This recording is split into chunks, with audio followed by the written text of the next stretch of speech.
Today's episode of The Mom Game is brought to you by our friends at Gateway GMC at LBJ and Jupiter. I know that buying a car can be stressful, but not at Gateway because their slogan is Gateway's got it.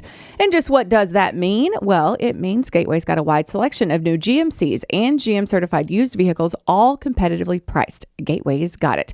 In these busy times, you want a car dealer who makes things easy and convenient. Well, guess what? Gateway's got it.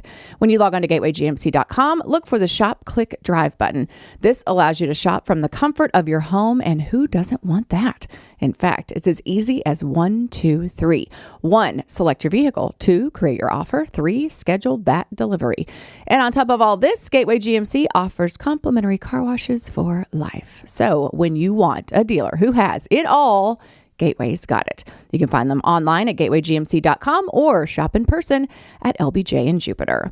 GMC, we are professional grade. And welcome inside the Coppola Studios for episode 265 of The Mom Game. I'm Emily Jones. She is Julie Dobbs. Today we are sipping on some Coppola Sauvignon Blanc. I'll pour. Julie, you tell us about some big things coming up for Coppola. Out at Colonial. Things for Coppola. Yep. It's always a big day in the world of Coppola.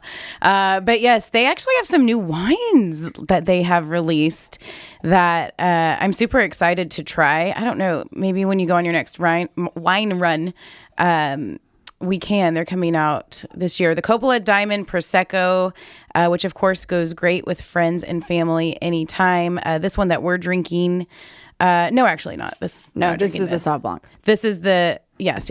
Coppola Cabernet Sauvignon. That's the perfect pairing with all meals. Received a 93-point rating from Wine Enthusiast magazine, the highest rating that the wine has ever received. So those are some of the tried and true ones. But like I mentioned, this year, they're introducing new lower calorie and lower alcohol Sauv Blanc and Pinot Grigio. So be on the lookout for that. Also be on the lookout for the new Coppola Shimmer Wine Blend.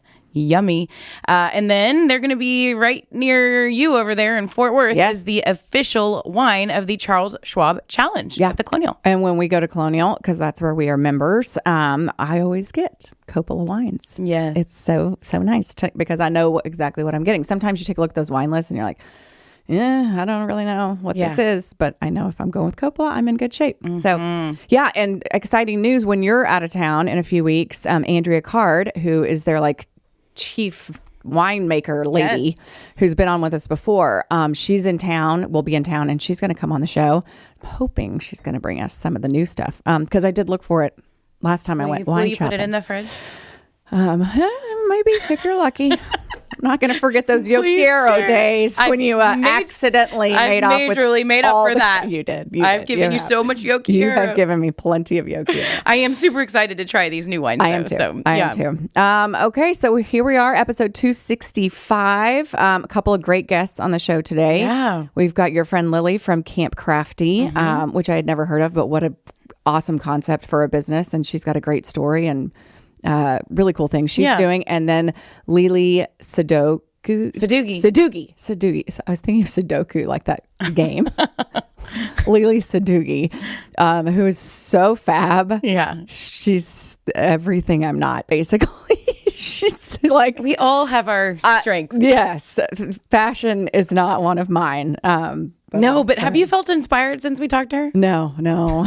I have. Too old to be inspired, Julie. That is not true. No, you act like you're 85 and on your deathbed. This is true. But you know when you feel like you just kind of give up on stuff? Yeah.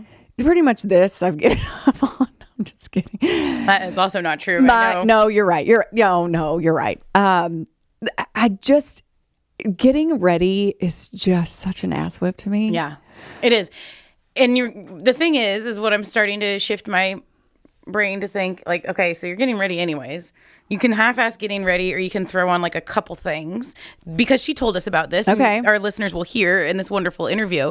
It's easy stuff. Right. And it's not like, okay, this is going to add another 20 minutes to your it's a great point. Process. It is. But it does make you feel a little better. Right. Now, I do wonder, at our age, if you're in your 40s, I'm almost there, and you have a style shift, is that a red alert for a midlife crisis? Pretty much. Absolutely. Yeah. Yeah. I mean, You're like, all of a sudden, you're just like Right. decked out in like. I mean, if I showed up jewels. with like bows in my hair and shit, people would be like, are you okay? Like, what's happening here? Yeah. Like, So- like ruffles and frills and That would be so weird. color in my wardrobe. Like, if I came in here in something hot pink, people are like, whoa. Yeah. What if I wore like hot pink something and a bow in my hair? And people would be like, oh my gosh. You'd be so cute. So cute. So all I'm trying to do is like embellish the style that I think was already there and like within me. Okay. I like it. So I'm just trying to So do that. exactly how would I accessorize yoga pants and a tank top? Like A cute headband. what are You're not really a headband. yeah. Yeah. Well, Yeah. it'd be more on like a day when you're getting dressed. Yes. No, we can for all sure. have our sloth days. That's what I call them. Sloth days. Okay. like your We've got sloth days. So many sloth days. Yeah. Yeah, but here's another problem. I don't have a plethora of accessories. Mm-hmm. I mean, I think anyone who's watched this show for an extended period of time, I didn't wear it today, but I have like one bracelet. Actually, I have a couple, but not very many bracelets. My earring collection. Those are cute. Pretty limited. Who did I see this weekend that I was like, I love those earrings and I want to get them in every color, which is what I tend to do. Like find something I like and then I'll get 20 of them. Right. I got that from my dad. My dad was that way. I'd ask my dad, like, will you get some soup at the store? And he'd be like, sure. And he would come back with like 2 of every single variety of soup that there was on the shelf. And then same way, like with his shirts, he wore these button-up starch shirts, but I mean every day, and he had like 10 blue ones, 7 white ones, and then like 3 of this like cream color Wrangler Same jeans. shirt. Yeah. Same shirt, Wrangler jeans. He wore his belt buckle and his belt and these ostrich cowboy boots, and that's what literally all while I was growing up. He tailed off of it in his later years, but all while I was growing up, that's what my dad wore. And then he always had his shirt kind of unbuttoned with his chest hair hanging out. It's so hot. Weird. Sorry, Dad. In heaven. You're working Sorry. through a lot right. here. And he wore this necklace. He always wore this necklace, this Indian head coin necklace. It That looked one? different. Yes. Aw. So it had a rope. I didn't know that. It had rope chain around it, and it was on a rope chain. So when my dad died, my stepmom, who he was married to for 20 years before he died, she's like, is there anything that and is there whatever you want, anything you want of his? And I was like, I really want that Indian head coin. And I she had no was like, idea because I love that necklace. yeah. So she was like, absolutely, go get it. And so my sister got one of his belt buckle, and I got this. And then I took it to my friend Darren, who's a wonderful jeweler, and he removed the rope chain from around the Indian head coin and put diamonds around it, and then did a different chain. And I wear this every day. And I always think how much I love it. Yeah. But I actually never knew that story. It never comes off. So Well, and I think if you've got something awesome like that like has that story and it looks cute, like you don't need you know what like I mean? I wear this every day. It never Yeah. comes off unless I'm like getting in the ocean. And I'm like, because I think I would, I don't know what I would do if I lost this thing. Like it would crush me. So I won't do it in the ocean. But yeah, it stays on all the time. Did you ever, what about when you've like had too many drinks? What about it? Where does it go? Are you always like, even if you're, I sleep in it. you sleep in it? Oh Okay. yeah. Because It never comes off. Yeah. Like literally, unless I'm going like, if we're sleep going, and shower and everything. sleep, shower, everything. Oh, that's nice. Workout. Because I worry about nice stuff that you have to take on and off. Yeah. That stresses me out to think about losing it. Yeah. So When I like if drink too we're much. going, but I take it off, and I'm trying to think like I really don't. I mean, unless I'm getting like, if I'm going like wave surfing or something, I'll take it off. Yeah. I don't do a lot of wave surfing though. No. It's much Imagine to everyone's you don't. surprise, I'm sure. Skiing. I kept it on because you're so bundled up. Right. But like if I was water skiing, which also I probably would never do, I would absolutely take it off, or like tubing or something. Yeah. But yeah, so that's the story behind my necklace. Okay. I love that. It's my favorite accessory. Had no idea. Well, they did a wonderful job keeping the core of it, but turning it into a sweet everyday so lady much. necklace. Yeah. Yeah. Well, that's awesome. Yeah. Okay, let's talk about, speaking of accessories. Yes. You're so round toppy today. And jewelry and everything. I am round toppy today. And And now you're like, you're all in. I'm all in. You're a round top girl. Yes. we made fun of it a little bit here on this show. At 100%. Like, because I didn't understand it. And now you're in. And you're now in the cult. I am in. And it's not even a cult. It's kind of a cult. No, I'm just kidding. It seems like a lot of fun. Yeah. Like if you go with fun people, like you're walking around listening to music, shopping and drinking. Like it's like the music people have their fests. It's like that, but for like shopping. Okay. And the vendors, like I didn't know what to expect going in. I just got back from Round Top with my best friend and her mom and my mom. We were trying to figure out something to do for us turning 40, and a big trip just wasn't in the cards for us at this time. So we did this, and it was just a Wednesday through Friday. You just like check out of work, school, whatever, kids, and we just went to Round Top. And from here it's like a good almost 4-hour drive. Okay. But for them from Austin, it was like 45 minutes. It's nothing. It's super close. Yeah. But it's just like I was thinking it was all gonna be like in one area, but it's a little spread out, and there's different places you can go to shop, but there's just fields. Like there's just tents with like some of the nice boutiques. Like that's where Corey Green was and Ginger Walker, who've both been on this show, and they're good friends, and they have like a booth together basically. And that's where we happened into Pat Green within and the first hour that we got there. I mean, I'd seen that he had played at her place in the past, but I didn't even think to look at when it was happening. And I was just like, there's no chance it's happening on this random Wednesday through Friday that I'm going to be there.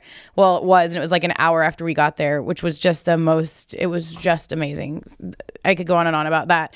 Like he was crying at points. Like it was just a different experience because he was not in front of a bunch of people. He was playing acoustic.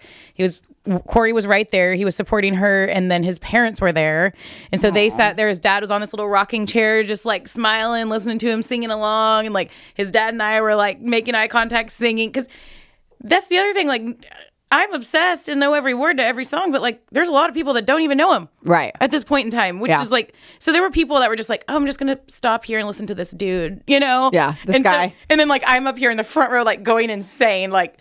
But it was so funny. But yeah, Jesse cried during Galley Winter, and then I cried during Galley Winter, and then he cried at the end. He sang Wave on Wave the way that he would have done it, which wasn't all, music, all fired up for the record production company or whatever. It was just like very slow, like a cappella. Like he even told the guitars, like, I'm going to take it from here, and like sang the end by himself, got all teared up. Of course, Corey's mom had just recently passed away too. So anyway, it was just like a cool, really awesome experience that kind of set the trip off on this like really awesome, fun tone. I hadn't hung out with my best friend, let alone her mom, like who was my mom in high school. Like we were second mom, like, we were over there I was over there all the time. I absolutely love her mom. We talk, we text, but like I hadn't just hung out with her. So like there were times we just switched cars, and like I would drive Cindy around and Jesse drove, because Jesse and I were the ones with the cars. Jesse would drive my mom around, and we'd just talk and visit, and it was just really great. And then paired with Pat Green, and then really good shopping, like really great shopping. That it was just such a fun experience. And Jesse and my mom, everybody had been there but me, so they like knew the drill. So like everyone puts a bunch of booze in the back of your car, like in your trunk. Oh, okay. And you just park, and then you just go back to your car to like refill your drinks, and you walk all around and you drink. I mean, and there's also little booze stations where you can buy alcohol, but we saved a bunch of money that way.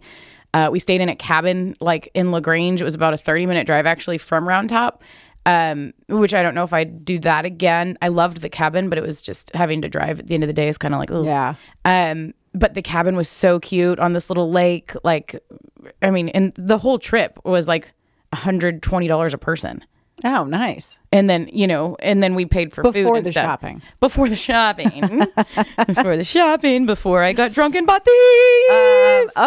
Very fancy. Aren't they fun? So vintage boots are like, they're everywhere there. So you feel like you're buying some super expensive boots, but they've been worn, so they're not as expensive. Okay.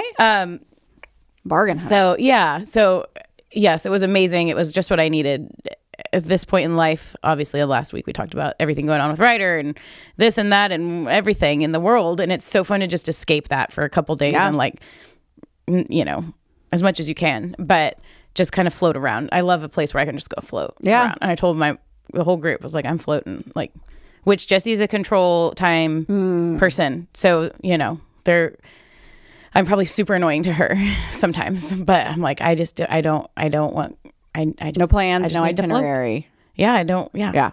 Time things, all that. But yeah, it was great. It was super fun. I want to go back. They do it in October too. I didn't realize. Yeah. Oh yeah, twice a year.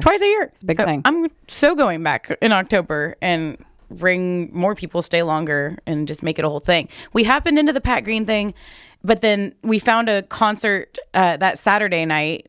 It was a big concert. They had like this prom at this place called Zap Hall. So there were a bunch of like women in wedding dresses, and it's this whole thing. And so that was a big concert. Now, I think Texas country bands, I feel like should be everywhere there, and they're not. They should be. It's like a missed opportunity in my opinion. But I want to go and like try to see music too, because to me that's like such a big part of it, and especially it being in such a small like venue. You feel like it's so intimate, right? Like more people should do what Pat did. Like honestly.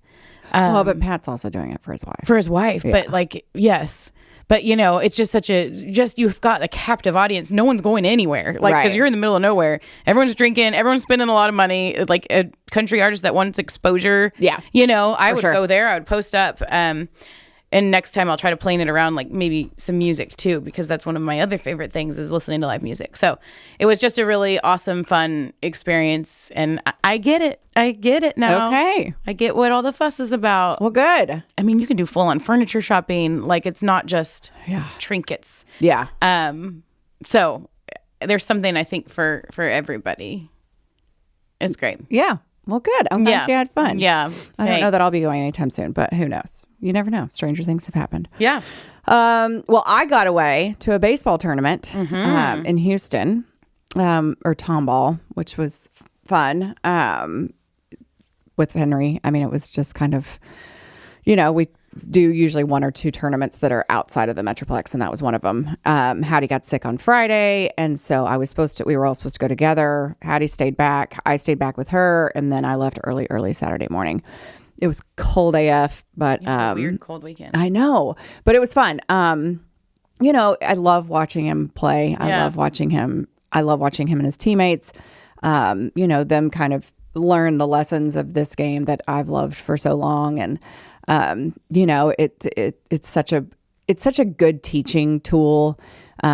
Sports in general, but baseball in particular, because it's such a game of failure and how you respond to it. And, us having conversations on the way home, he rode with me and they did not play as well as they would have wanted to. He had a really shitty day on Saturday, but Sunday bounced back, and I was proud of him for that. And I feel like we've talked about this a million times, but like so many people just put it out there like, crushed a home run, got that ring, going to the ship. Like it's not ever like realistic. Like, he had, I just feel like we don't talk about that enough. And I feel like we've talked about this too. The kids pick up on that. Like when you're only singing their praises when they do good athletic shit. And it's like, whatever. So it was so funny. I sent a text to my girlfriends, and this is my book club girlfriends. And I was like, I think it was Saturday night, and I was like, well, and they knew I had driven down there that morning, and they were all playing mahjong that day. And I was like, I said, I'm coming home now. I was like, Henry went over, and I didn't come here to watch him not get hits.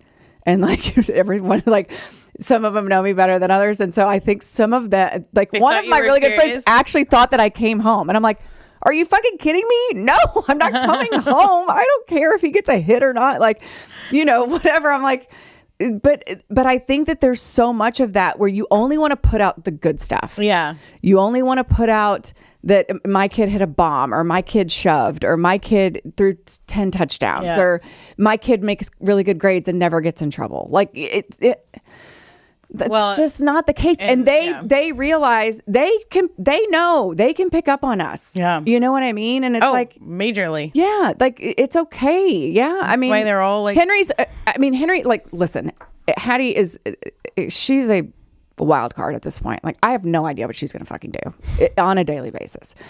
That's so fun. Yesterday, she almost convinced an entire orthodontist office. So she's gonna have to get braces now. She almost convinced an entire office to stay late so she could get her braces yesterday. And I was like, that is not. And the lady was like, I mean, if it would have been 10 minutes earlier. I was like, no, you don't tell her that.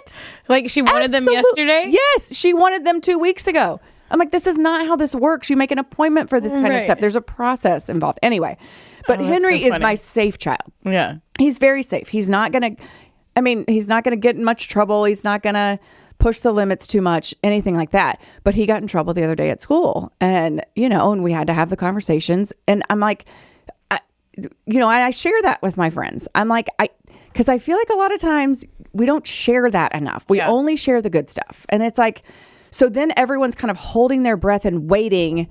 Oh, everything's perfect in their life or their kids. It puts pressure on everybody to feel like they all have to compete. And and not even compete, but it's like, well, I mean, no one else is talking about their shithead kids. Like, so I guess I'll just keep my mouth shut about mine because, they're obviously killing it over here. And I'm just like, let's talk about how your kid was an asshole and how my kid was an asshole. And then we could talk about how great they are and the good things but let's talk about all of it. Right. Yeah. There's let's talk about the strikeouts and then let's talk about the home runs. But let's talk about all of it. Yeah. Because presenting only the good, it's not a realistic thing. And I think sometimes too, even as friend groups and as whatever, we're whole people, and I don't feel like it's this way with my friends at all, but I feel like in general, people they only want to share the good stuff. Yeah. Like, they only want to share, like, I remember like when I was gambling, like I'd be like, oh, like winning. You never tell people when you lose. You only tell people when you win. But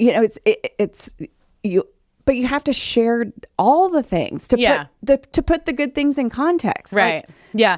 And I think what you said about kids realizing it is like honestly, one of the most important things, that like you have the parents, and I love that Troy brought this up too, because in his interview, just saying like, his kids saying, what are you going to give me if I get a home run? Or like, what are you going to give me if I win? Yeah. He's like, nothing. Not one thing. But like, I literally know so many parents, and we've fallen into the trap a couple of times too, but like they're like, I'll give you, like literally during the game, like someone will make a hit or a home run and be like, okay, you owe me $10. There's like, and that's fine. Maybe whatever you need to do to incentivize we've done that as like a joke. Yeah. Like if you're, what I mean? Like on my softball teams, we've done this in the past. I haven't said it this season, but whoever's playing catcher, I'm like, you get a pop-up, foul ball pop up, you catch one. Yeah, it's $20. It's for the whole team. It's the entire season. Like that's fun. Whatever. Like a little motivated, right? And but not like if you get $10 per hit. I mean, that's ridiculous. Yeah. Well, and it gets in their brain. Like Ryder has, he's obviously a different type of brain, but like he's obsessed with that stupid Fortnite game right now. And there's V-Bucks. Oh, very familiar with V-Bucks. All of a sudden, Kelly's like, careful. I have 4. Oh yeah. 4 charges, $30 a pop. We've blocked it and refunded and figured it out. But like, I had a friend, I want to say it was like $2,000 that they did on V-Bucks. It's like, we need to have whoever's behind this dumbass game and get them on the show. Like, what were you thinking? What are you? They're but it's also brilliant. They're making so much money. Oh, yeah. So I keep telling Ryder, like, you can't stop the game either. Like these kids can't just turn off this game because it's so addicting and you have to finish your battle. You're in the middle. You'll be like abandoning the other people you're playing with. And like, that's not conducive to like a mom schedule. Like we got to go. Sure. So I told Ryder, I'm like, let's figure it out. Like, how can we be the ones to come up with something that helps with that problem, right? Like, that's a problem. Let's go figure this shit out. I'm trying to like get him thinking about not just get addicted, but like, how can you be the one to break the cycle and, whatever. I would love to have someone on, but I forget what I was doing. Oh, so during his soccer game the other day, he's like, kind of a little bit half-assing it, kind of tired, and he runs over to Kelly and he's like, how many V-Bucks will you give me if I score a goal? Like, so he knows he's manipulating. He is manipulating. Such a manipulator. He's manipulating the system. Yes. Like I'm going to half-ass it. Yes. They're going to get pissed. I'm going to throw out an incentive for myself and see if they bite. Yes. They're smart. That's They know what they're doing. He's way too smart for his own good. I got to channel it in a good way because all he does is try to manipulate people. Me. I don't know if it's necessarily what it is manipulation with Hattie, but also too relentlessness. Like I'm like, you should be an interrogator. Yes. Like if I got stuck in a room with you for 30 minutes and you're badgering me the way that you do about what's for fucking dinner tomorrow, like I'm going to fold. I'm going to admit to a murder I did not commit because you are that fucking relentless. Yep. It's unbelievable. Yep. I mean, it's just Does crazy. she do the brain stuck thing? Like Ryder's brain will get stuck on something. Yeah. And he's like, I need to know, I need to do this, I need to do that, I need to do this. And it's like, I've been reading about it. You can tell them that they have a rock brain at this point in time. A rock brain? Yeah, rock brain. There's like this whole thing. But yeah, like, when they just get stuck. Something in your, it's just, they're not going to let it go. Yeah. And can I be the first to say, guilty? Let my husband tell you about it. And I'm not good at it. I'm not good at moving on. I'm not good at unresolved issues. I'm not good at uncertainty. I'm not good at unsettledness. And I'm in a state of that right now. Like, I'm in an unsettled state right now. And it's really, I'm having a hard time, like, trying to navigate where can I get my settled? Where can I, you know what I mean? Because right now, this transition with the Rangers has been weird. Yeah. It's just weird. And I think, like, if I wasn't on social media, but I'm just getting the DMs and I'm getting the questions and I'm getting texts from numbers that I don't have in my phone that probably somebody has I don't know. And all the things. And it's just like, it's just weird. It's different. This is a very different situation for me. Only doing a certain number of games. I don't know kind of how to handle it. Like, when people say, I hope, people will be like, we miss you at the ballpark. And I'm like, I miss being there. I hope this was your decision. Well, it kind of was, but it kind of wasn't. It's just like a really weird place I haven't been in professionally in a really long time. And the last time I was in a position of transition or whatever I was so young. Yeah. And even the transition from leaving Fox Sports and going to the Rangers, that was such a smooth transition because that foundation was already there with the so it's just a different. It's just a weird. And the Rangers were super pumped to have you at that point in time and embrace you and yes, and it's right. And now it's different, and so it's like it's just this weird feeling of unsettledness. Yeah, that it's just, and I don't even know how we got off on that tangent. But you it's saw some weird, of yourself and Hattie and getting stuck in right. And I think she comes by it honestly. But it's also too. It's like, what a great life lesson. Like, I don't get to call all the shots. Like, I don't get to decide what's going to happen. I don't get to decide, a lot of things. And so, as a control freak, when someone takes that control out of your hands, it's a bit of it's a helpless feeling. Yeah. But also too, fucking figure it out, Em. Like, you got to figure it out because you're not, you don't call all the shots in all the aspects of your life. Right. Period. End of story. Yeah. And so it's a lesson I'm learning, and I don't like learning new things at this age. You don't like new accessories? At this point in my life, I don't like learning new things. No. And so. And that's okay. The main thing, it sounds like you're super honest about it and and a lot of people aren't that way. No, and I'm very well aware of it. Yeah. But it's like I self-aware. But then I'm like, I'm operating in this just this weird state of, like I said, unsettled. Yeah. That's the only way I know to describe it.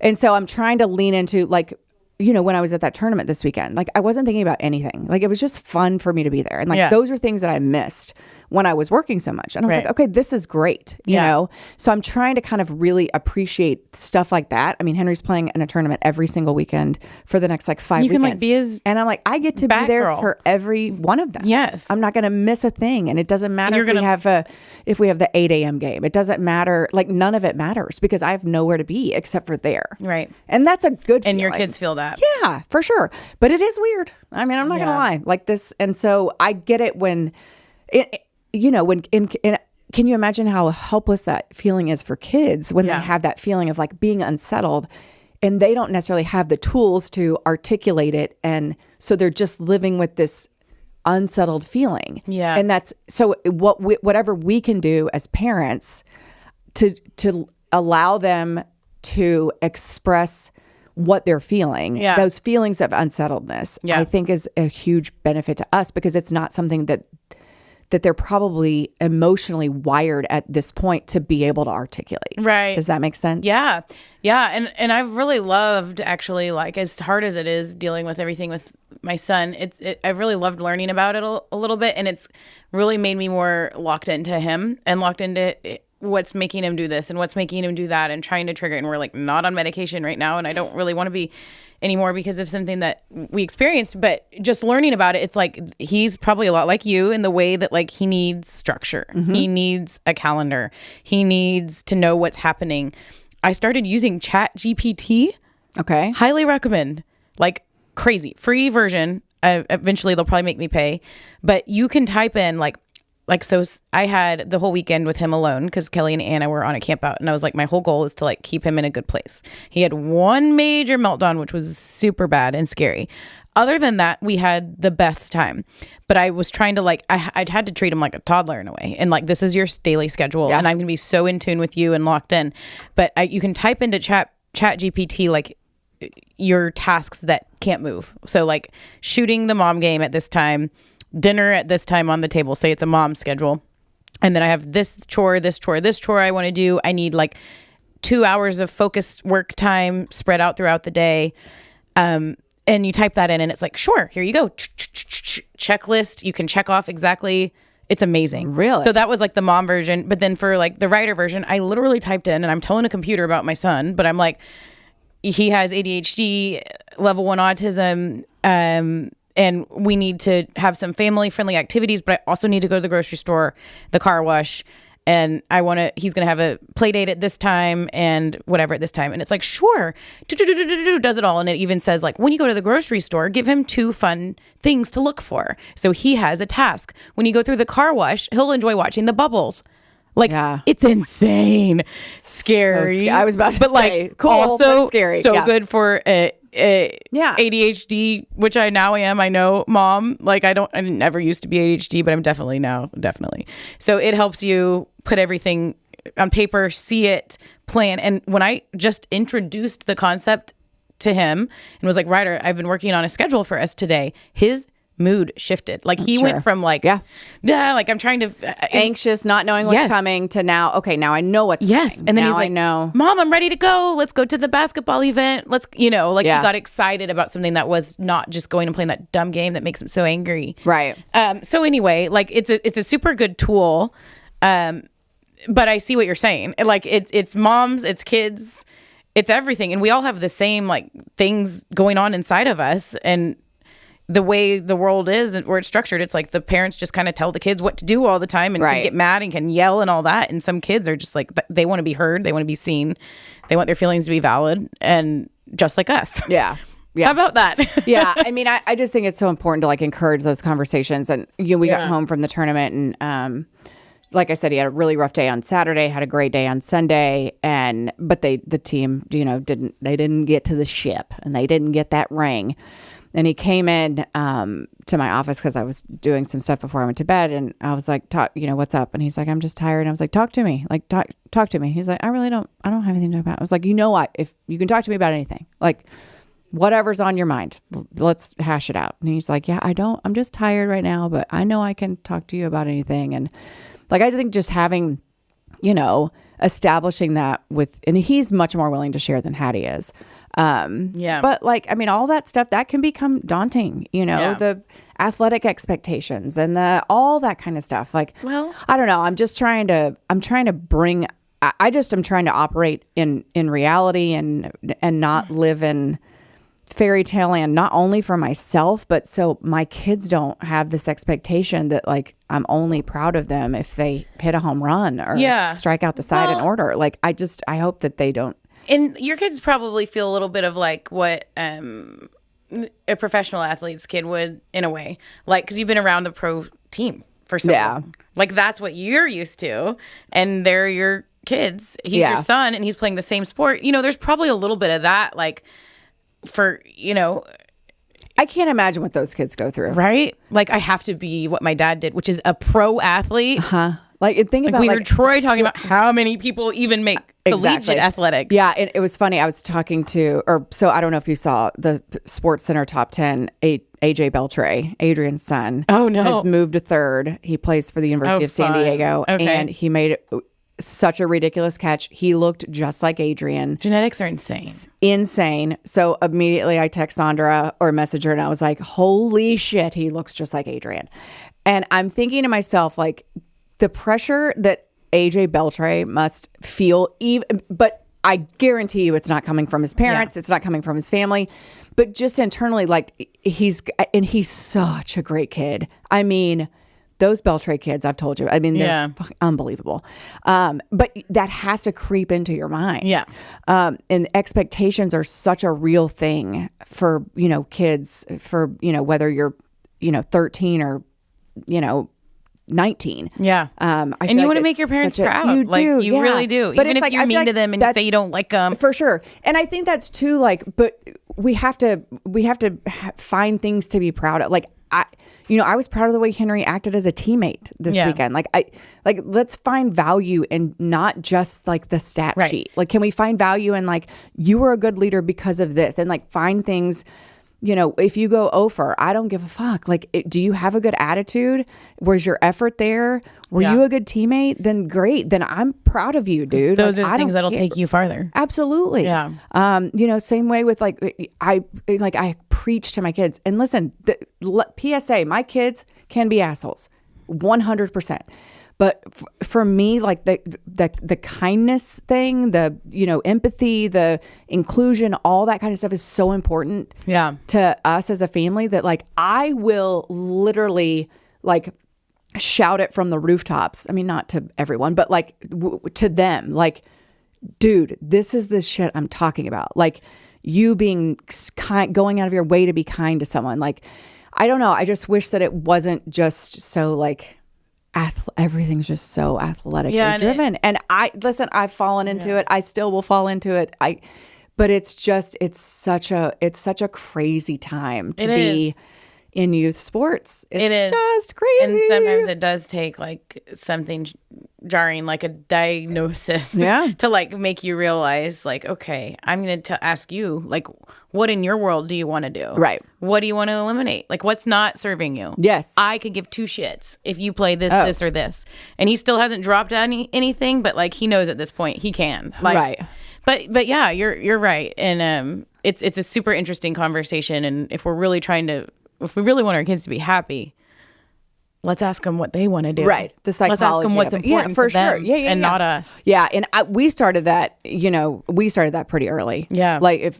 If Hattie said because I told you Hattie quit soccer because she said it was too hard to take off her knee pads. Oh, yeah. The shin guards. She's like, Mom, do you know how hard it is to take off those shin guards when they're so hot and sweaty? I'm like, okay, well, we're out. We're not, if you're bitching about taking off shin guards because they're hot and sweaty, we're definitely not signing you up for another season of this. Period, end of story. But yeah, anyway, I did not intend to go on this diatribe that we went on, but I think it's a good conversation. Yeah, it is. Well, parents and kids were a lot like each other, right? I think at the end of the day. Well, and exactly. And I think too, and this is one last thing that, it's not like I came up with this concept or anything, but we really try to embrace in our house is that failure teaches you so much more than success. Yeah. And that's a message to me too. And it's not even necessarily failure, striking out or whatever, but it's failure to maintain control of everything. I'm getting pushed outside of my comfort zone. Getting pushed outside of your comfort zone is a good thing. If everything just comes easy, if everything is just automatic, then you get complacent and then you're not pushed and all that kind of stuff. And so, yeah, it's great to win ships and rings and all that stuff. And it's great to, be able to call your shots professionally and in your career. But when you're pushed outside of your comfort zone, that's when you really learn about yourself. Yeah. And those failures, those are the ones that are going to teach you, because if shit just comes too easy, you're just going to coast. Right. That could be it. No, you're exactly right. I was just going to say that could be a good transition to sports courts and Luka. Let's go. Okay. He's not calling his shots. He is definitely pushed out of his comfort zone. Yep. You're right. Okay, sports courts. We do have to move on. God, we've gone for a long time, just you and I talking, but that's okay. That's what we're here for. Yep. Sports courts is brought to us by our friends at Tylock George Eye Care. I got the custom lens replacement, and it is one of many life-changing options from the trusted ophthalmology experts at Tylock George. And they offer 24 months interest-free financing with approved credit. I got the lens replacement. Julie got the LASIK because her eyes are a little bit more youthful than mine. But there is something for everyone that Tylock can help with. If you have questions about your options, including that custom lens procedure or LASIK from Tylock George, all you've got to do is schedule a free consultation at tylock.com. You can use our code, tylock.com/TMG. That's our exclusive code. Or you can call them and mention the mom game, and they will hook that up. So there is a reason why I can read this copy on my paper without glasses, and that's because I had custom lens replacement from Tylock George Eye Care. It's a beautiful thing. It is to be able to see. It is, and not to have to pull for those readers. It's amazing. It's amazing. Okay, so the big story this week is, and this will have happened, of course, when our show comes out, but Luka playing back home in Dallas. Okay. With the Lakers coming to town. Taping on Tuesday, they play on Wednesday. So we can't really talk a lot about it. No. Forecasting, but I think we should give predictions, how we think this is going to go down. I think he's going to score like 80 points. I do too. I do too. 81. 81. Whatever you think, I think more. So, okay, here, let's do, since we can't speak to it having happened, let's do some predictions, okay? Obviously the crowd will embrace him. Yes. The crowd is going to embrace him. Will the Mavs do a tribute video? Surely. I think that they have to. This is what I think will happen. Okay. I think you're right. Like they have to do something, but I don't think they'll do the big full on like long. When are they going to do that? Because it is such a sensitive subject for the front office. I mean, all the fire Nico chants all around the world. Not literally. Even just like everywhere. Oh my gosh, Ryder went to a Ranger game last week and he was like, Mom, there was a fire Nico chant at the Ranger game. And like even the 7-year-old, whatever he is, he's 9. The 9-year-old boys are all laughing at like fire Nico. Like it's a thing. And I guess he's going to be sitting there taking it. Nico? You think? I don't know. Okay. But as far as the tribute video, I think there's going to be a shorter, like 1 to 2 minute, like recognizing that Luka's back in the building, and we'll show some of the quick highlights, and we'll do a standing ovation, which will probably never end. Okay. And then I think the dust has got to settle on all this, I think, for the organization. Like if it was like the media production department and like the whoever younger kid people that are running the video board, if it was up to them, yes, they do all the things. Sure. But there's going to be a voice from above, a voice of God saying no, because it is not good between Luka and the Mavs. Right. And Luka and Nico. And here's the thing is you can take signs away from people. Yeah. Right? Like you can, like fire Nico signs, you can take those away. You cannot silence thousands of people chanting in unison, fire Nico. Yeah. Okay, so what I want to do is and I'm going to make note of this so we can compare notes tomorrow or next week. So tribute video, you're going under 2 minutes. I'm going over 2 minutes. Okay. Fire Nico chants, like at different points throughout the game. Yeah, like how many or let's set the over under at 10. 10 different chants? 10 different times that fire Nico will be heard over the broadcast. I mean, it might be a steady chorus throughout the game. Just like a what do you call that? Be like breathing. The bass, like what do you call it? Like the track underneath? Yeah, just like, yes. Okay, I think we're both going bass over. Bass track, yes. So we're both going over. Over 10 chants. Yep. Points for Luka. In the 40s. 40s. Okay. Let's set the over under at 45. You going over under? That's a high over under. I probably under 45. Okay, I'll take the over. Okay. Really under. But I think there's going to be a shit ton of points. Yeah. Okay, yeah. This is going to be. I mean, Mavs lose, right? Yeah. Mavs are going to lose. Mavs are going to get killed. Surely. And Anthony Davis is like hurt. No, I'm so confused. Bless him. He hasn't been playing. I thought he was back. So I'm like, okay, like when Ryder and I were alone this past weekend, let's watch the Mavs together. Both nights because it was late. He wanted to stay up late. So I was like, let's turn it on. They were playing the Clippers and they just get killed in both games and no Anthony Davis. I know. And Ryder's like, it's because he's old. Dude. Like the things these kids hear. Dude, Henry thinks he is could be the GM of the Rangers or the Mavericks at this point in time. Yeah. Might even could dabble in the Cowboys. Oh, He's very convinced. Yeah, I know. So, yeah, it's Okay. going to be a big night. And that is, like we talked about, Luka getting pushed out of his comfort zone, thinking he had control of a situation. And he sure didn't. And maybe he was, like, not trying as hard as he possibly could have because he thought, like, nothing, what's going to happen? Maybe they should have told him they would give him some more V-Bucks. Maybe he needed that. I think he probably does play Fortnite. Oh, 100%. He's like 18. Yes, 100%. Okay. Stars still, we're winding down the regular season. They're in a good spot, but they've got a big one coming up on Thursday against Winnipeg. Yes. Game in hand, 5 points back. Let me look. That sounds right. Yeah. But And then, they're in a really good spot, basically just trying to figure out at this point who they're going to play. And everybody's like, you want to avoid Colorado. And I'm like, you know what? Why not just get Colorado out of the way early? Right. Like, you're probably going to have to face them at some Colorado point. before. Let's We can go. beat them again. Yes. Yeah, 5 points back of Winnipeg as we sit today, second in the West and second in the division. Colorado, I mean, they're 7 points up on Colorado right now. The Stars have a super tough division, and now the way the playoffs are set up, they're going to have to play a divisional opponent in the first round. I know. And Which, don't you think they're going to restructure that? probably, I feel like hockey's getting in a better place. I think hockey's in a good.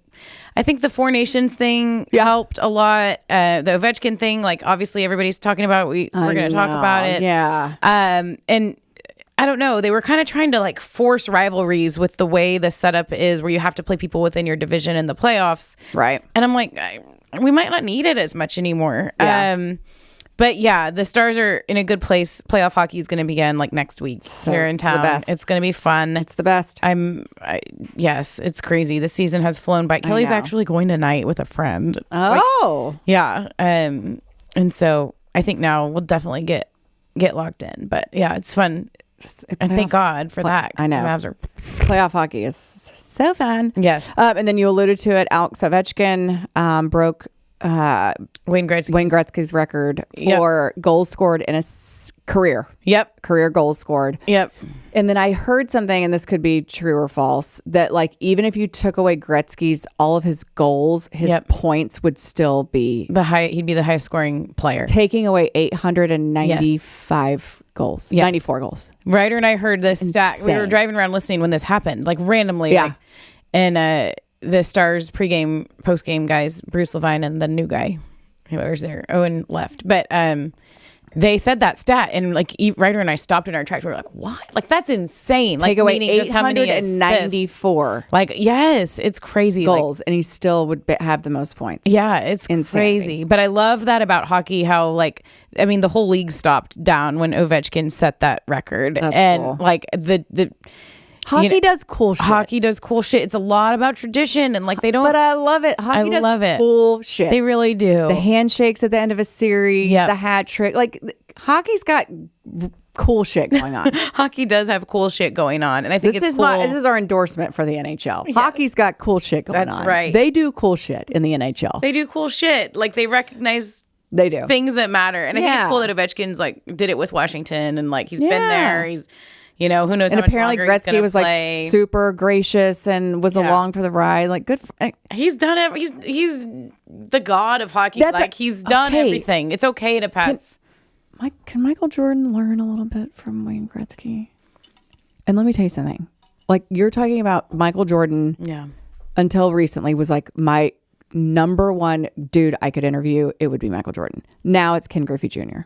Like I just want to sit down with Ken Griffey Jr. And ask him. I don't even want a camera there. Like I like something on social media of yours. He knows you. Remember when Henry dressed up for Halloween as Ken Griffey Jr. and he like liked it, and I was like, have you asked him for an interview? Immediately when he liked my whatever, because I think I tagged him and like he liked it, and I was like, oh my gosh, I did hello, and where are you right now, and do you have a moment to chat? Like. That's it. It was at the World Series, so he was there. Yeah. And so I thought, oh my God, this is my chance. This is my chance to talk to Ken Griffey Jr. Did he reply? He didn't reply. He didn't reply. I don't even know if he saw my obnoxious message. Okay, well, he's gonna hit a point in his life where he wants people to interview him. Maybe we should try to get be relevant again. Okay, here's my end. Maybe we ask him to be a guest on the Mom Game. That's what I'm saying, girl. Dude. If you want to see me act like a fucking idiot, I do. Get Ken Griffey Jr. on the show. Okay, let's do it. Like, I'll have my brother come on, and my brother was so obsessed with oh them. my gosh. Like when he was younger, posters everywhere. Like, yes. I mean, he might be number one me act a fool. Yeah. If we got like 1 million people on the show, like I would act the biggest idiot. Yeah. With Ken Griffey Jr. Let's do it. Okay. I'm on it. Put it on your list. It's on my list. Okay. How did we get on Ken Griffey? Where are we going? I don't know. Okay. Wayne Gretzky. Michael Jordan. Wayne Gretzky needs to because when you're that fucking great, you don't have to talk about it. Like, what a gift. Right. You don't even have to talk about how great you are, because you know why? Everyone else is talking about how great you are.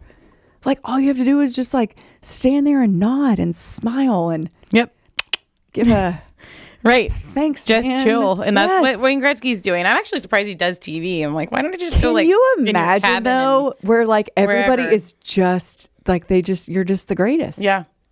But that would kind of suck. It would, the human part of it all would probably be super overwhelming. Oh, my anxiety is already right. That's why we need to. That's why I just go to my cabin. I don't ever want to be great. It would give me way too much anxiety. Too bad, Emily Jones McCoy of the Rangers. Too bad. Okay, we do have a new national champion. It is the Florida Gators. We're gonna get 20 seconds for each of us on this. I really wanted Houston to win. I love Calvin Sampson. I'm really disturbed that like that coach for Florida was like sending weird DMs and shit to college girls, and we're just like totally okay with it. Well, but congrats to the Gators. That was a good 20 seconds. Thank you. Go ahead. Your thoughts, Julie. I always root for the underdog, and I was super excited to watch the game over the weekend when Houston beat Duke, and like just how excited they all got, and the Riverwalk going insane, and they're a Texas team, and I was majorly pulling for them. Life got in the way. I didn't fully watch the whole game, but I woke up this morning in Ryder and I asked Alexa what happened, and we were sad to hear that Houston lost. There's my 20 seconds. Okay. What's on your feed? Brought to us by our friends at Audrey Dollins Media and Early Bird. Yes. Our friends at Audrey Dollins Media, they will fully immerse themselves in your business and help you make it a success. They can do all kinds of different things, including influencer management, brand management, monetization management, collaboration management, influencer campaigns, content creation and photography, social media management, and website design. I cannot wait to launch our new Mom Game website here pretty soon. Super excited to see it. But I think the big thing here is a lot of people are trying to use influencers to grow their brand, to grow their business. And it is a great way to grow your brand and your business. Reach out to Audrey Dollins Media, because they have a bunch in the hopper and they can help you take care of that, including, hey, you can work with us. So thank you so much to Audrey Dollins Media for everything you're doing with us and everybody else in the world. And thank you to our friends at Early Bird CBD, because they are helping me with my current state of unsettledness. As I've alluded to earlier in the show, I'm having a hard time turning my mind off at night a lot of times. But what I've realized is if I pop a couple of early birds, I get in bed, I calm my mind down, maybe put on a pointless show, reality TV, whatever it might be, that I'm able to kind of slow things down and distract my mind from all of the shit that's going on in there. So Early Bird CBD has a hint of THC, which kind of gives you that little calming sensation. I can't say this enough. It has been a game changer for me. I've never been a CBD girl, anything like that. But once we entered into this partnership with Eric Culver and the folks over at Early Bird, it really has changed things for me as far as being able to get some good sleep in. That's how I use it. Some people use it to just, if they're going to chill and watch a game, veg out. Yeah. For me, it's essential as far as my sleep is concerned. So shout out to Early Bird CBD. There is a code. Mom Game 20. Mom Game 20.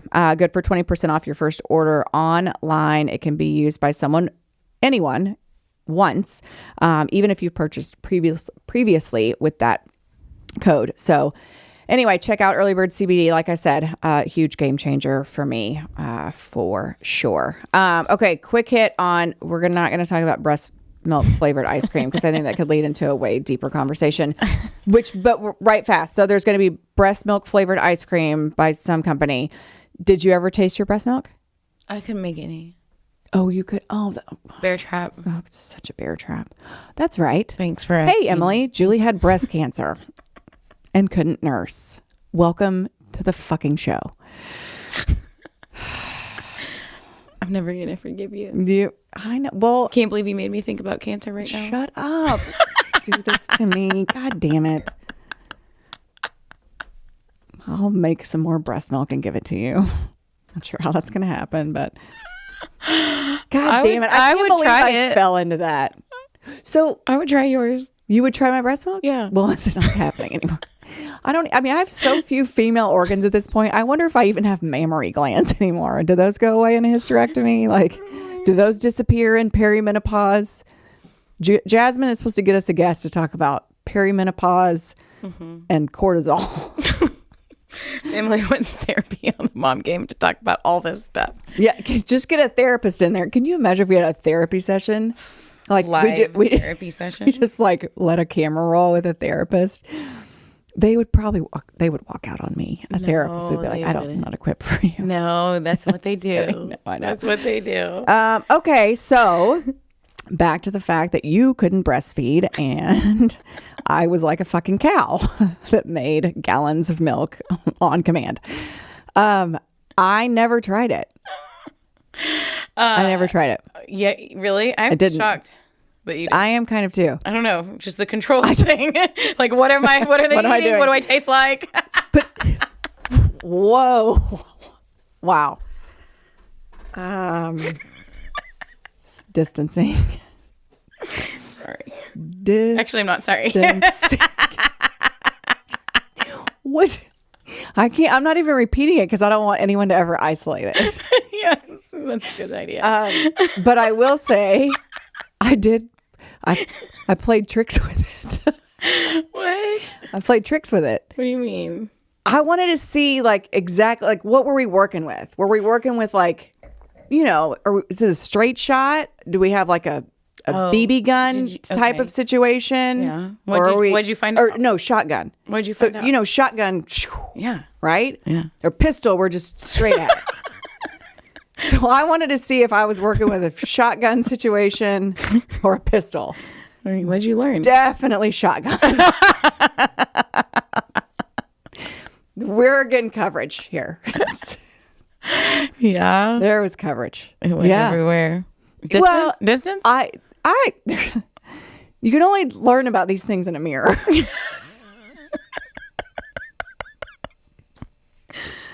We should have stopped a long time ago when you reminded me that you had breast cancer.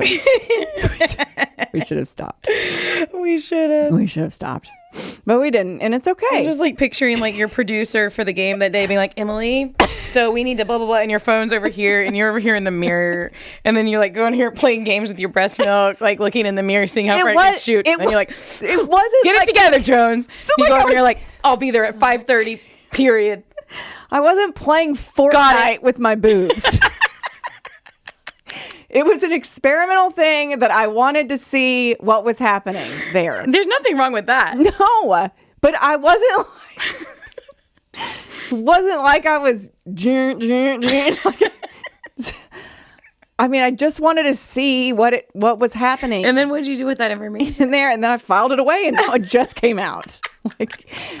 No, I haven't told anyone this until now. You didn't write about it. You didn't tell Mike? No. He already... listen, I'm hanging on to him by a thread at this point. If I tell him too much more shit... But that's funny shit. He'd like that. He already thinks I crossed the line on things. Yeah. The sexy nurse costume at Halloween, he could not believe I did that. Well, and for me, it was this is fun. This is so awesome. I figured you would be so proud to be married to me on this day. I can't throw in the breast milk experiment on him now. No. But you did. We did. I got it. He doesn't listen. He doesn't listen. Honestly, if we did a poll, I bet you most people figure out how far their breast milk can shoot. Yeah. And I just want to know. I think most people do that. I need to know shotgun I don't think or you're weird for doing that. I think a lot of people do. You just think I'm weird for talking about it. No, I love it that you talked about it. It's not weird. I think it's very normal. I took shots of breast milk for $400 something on the radio. Oh, that's right. You did. I drank someone else's. I needed money. I'd bumped my car into the pole behind my house like just that day. And I knew I was going to have to pay for it. I didn't want to have to tell Kelly I bumped my new car, the big Expedition, because it's too big. Because he said it was going to be too big for me. And I said, no, it's not. I can handle it. And then I bumped my car. And then I was presented with an opportunity to drink breast milk for $400 something. Like, duh. And you did. And I did. Okay. And it wasn't so bad. There's no shame in our game. Zero. Okay. All right. Let's get to the news desk, which is our first special guest. And it is brought to us by our friends at the CJ Cup, Byron Nelson. Yes. We're super excited for the Byron Nelson coming up here in just a few weeks. And we're actually going to be out there. We are. With our friends over at the Dumb Zone. So we'll continue to tell you about that. But if you haven't been out to the CJ Cup Byron Nelson yet, it is fun for the whole family. You can bring the whole family for a fun-filled experience at the Nelson. Kids under 15 get in free with a ticketed adult. That's crazy and amazing. Kids under 15 get in free with a ticketed adult. Don't miss this chance to enjoy world-class golf and unforgettable moments together. We've taken our kids to multiple golf tournaments and they both end up loving it. Like this, you can follow a player, you can go run around and have fun. There's treats, there's drinks, there's lots of free stuff for the kids. It's wonderful. Join us out at TPC Craig Ranch, May 1st through 4th. Get your tickets now at the CJ Cup Byron Nelson.org. And we will be out there. We will be out there. It's gonna be looking fun. forward to it. May 2nd, right? Mm-hmm. May 2nd. It's a Friday. It's a Friday. We'll be out there that Friday. Yeah, and we're like right there on the porch at 17, which I think is going to be like the hot place to be. Hey now. I know. Super excited. Come see us at the CJ Cup Byron Nelson. All right. Time for our first guest of the day. She is Miss Camp Crafty. Momtrepreneur, if you will.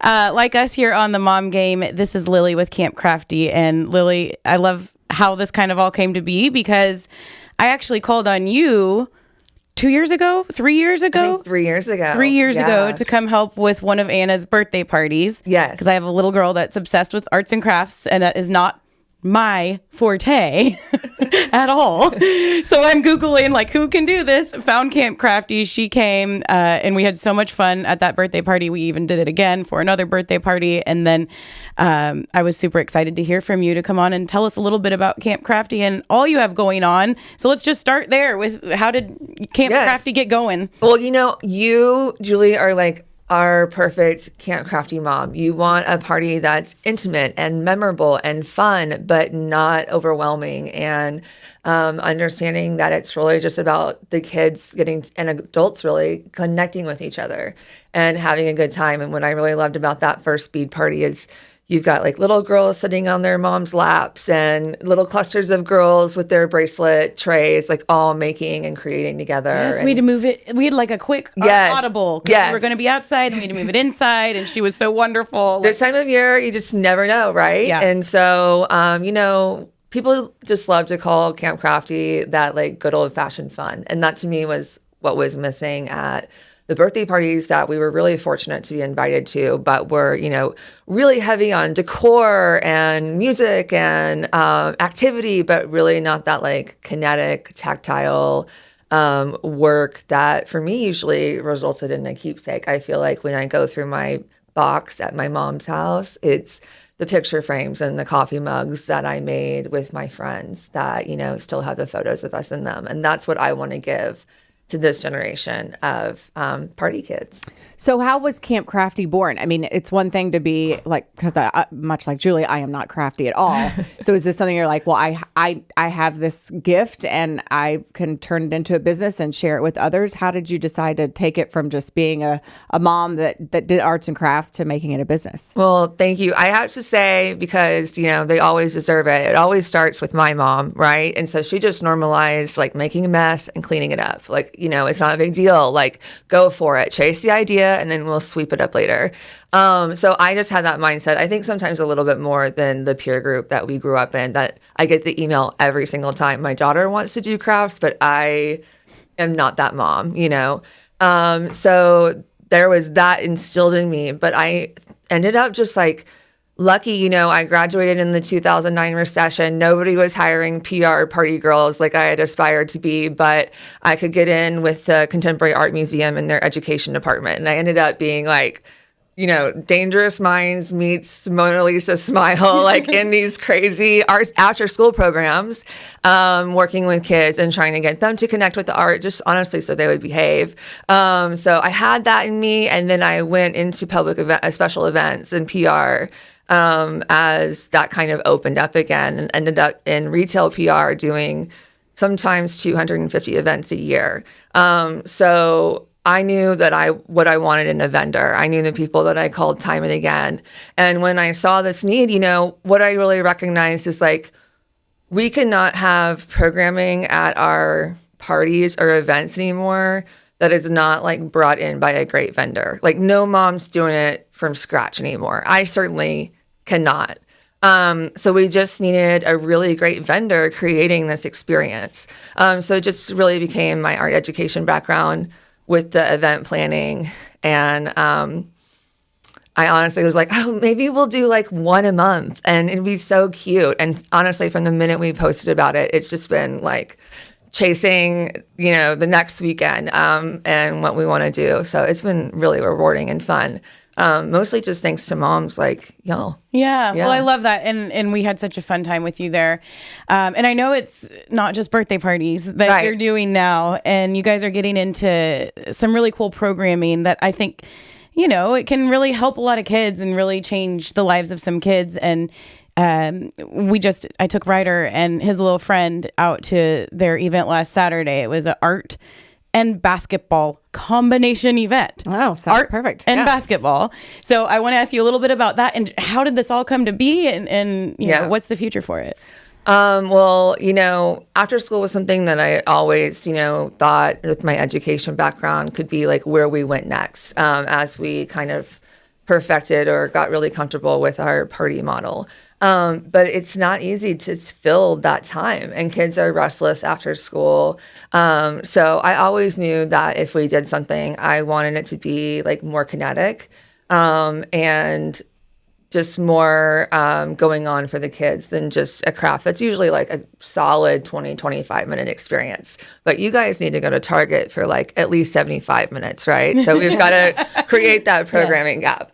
So it was just really wild. You put that thought into the air, and I was so fortunate that Jeff Stacy with Elite Athletics emailed me about it. And we've been, friends since high school, and Jeff Stacy is the funniest person that I've ever met. And so when you have someone that can like deliver the message for you, I really started thinking with him about why we want to be in front of kids, the leadership that we want to teach.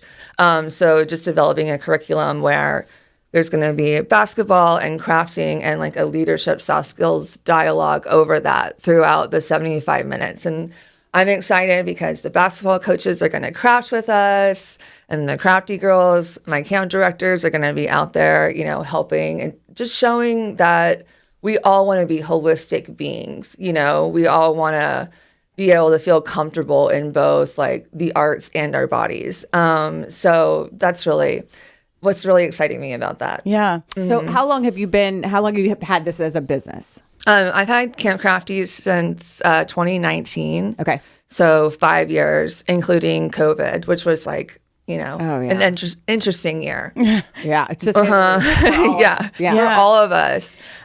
So it's really cool to see, especially in event planning, and really through academics too, like things just coming back. The school that we're at for Crafts for Athletes, which is our after school program, Walnut Hill International Leadership Academy, right before COVID, in like the deep fall of 2019, was just demolished overnight by tornadoes. And these kids lost their school, they lost their home base, and the school finally rebuilt last year, and it's incredible. The gym. It's beautiful. It was just insane.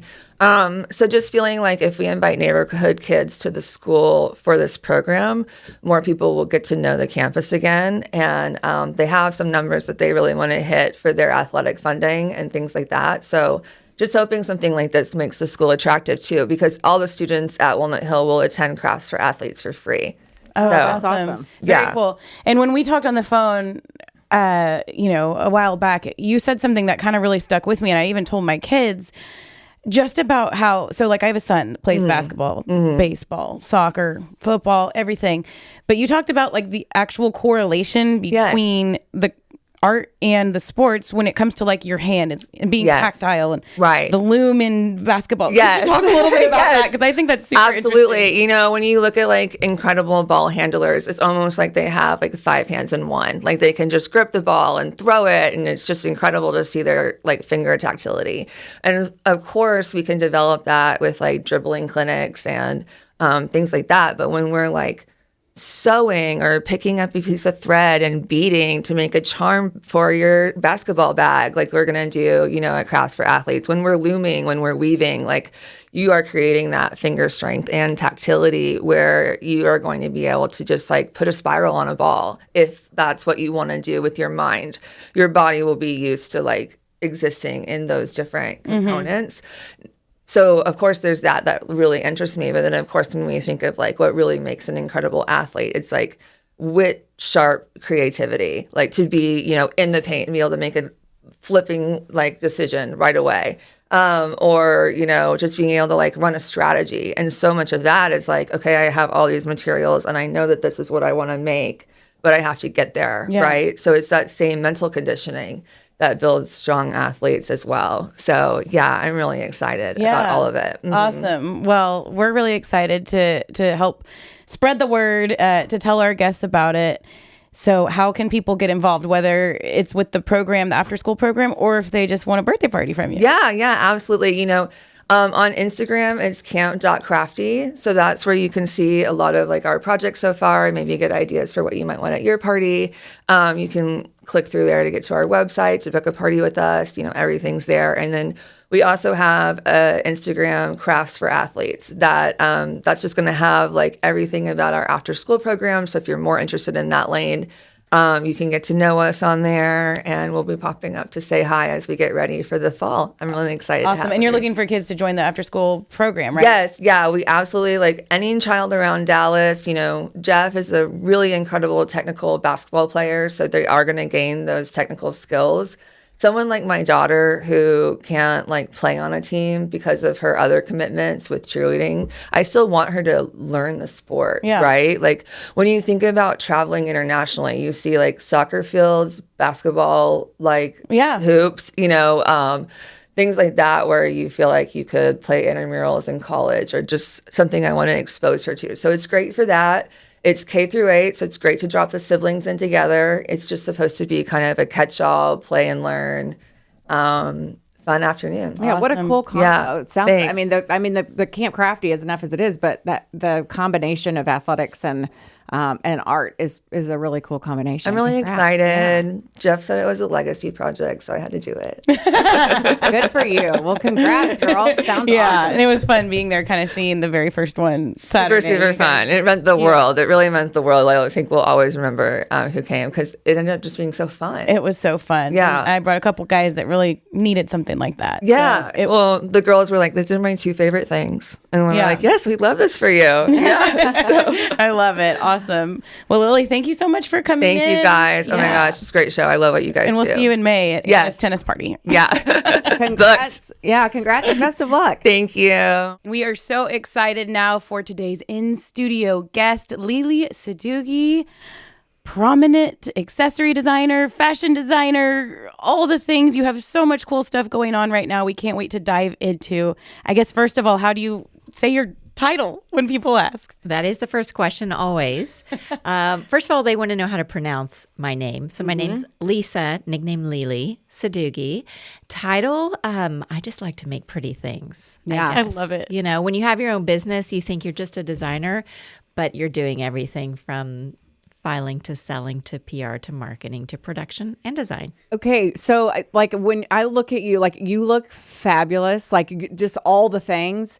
And then I'm like, there's me that like doesn't really know about. I'm just not very fashionable. I was raised by a man. And so where did I'm always like fascinated by where your sense of style came from. Because mine came from my father and it is very apparent. I mean, look at you. You've got a bracelet, necklace, I do have a earrings. bracelet. You've got your a beautiful belt. earrings. Oh, Your well, beautiful yes. earrings. Our crystal lilies are about to have their 10-year anniversary. Dude, these are so popular. And they're like timeless. I mean, I 10-year like to anniversary, think so. yeah. Lightweight and statement. Yeah, they're awesome. Okay, so where did your fashion? Where did it come from? Yeah. I hear all these stories of designers and they say, my mother, I went through her closet and did all of this.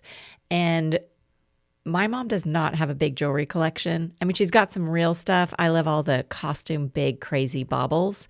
And I think that at a really young age, I had a passion for drawing, photography, collage work, anything creative, anything that I could get myself busy doing. And, I had an idea when I was really little to collect all the stamps. And every day after school, while I was watching Oprah and having a snack, I would put the stamps down and I made a collage. And it took me forever. So, yes, I'm doing accessories now. But I think it's really about putting things together that are pretty. And when I, moved here and did my home and did different things. So I started in apparel, kind of moved into trims, got into accessories, and I love just the finishing touches. Wow. So a lot of people know you for the headbands, right? They do. Mm-hmm. And so our sweet producer, Jasmine, who is the one that was just like, I have to connect you guys, with Lilly.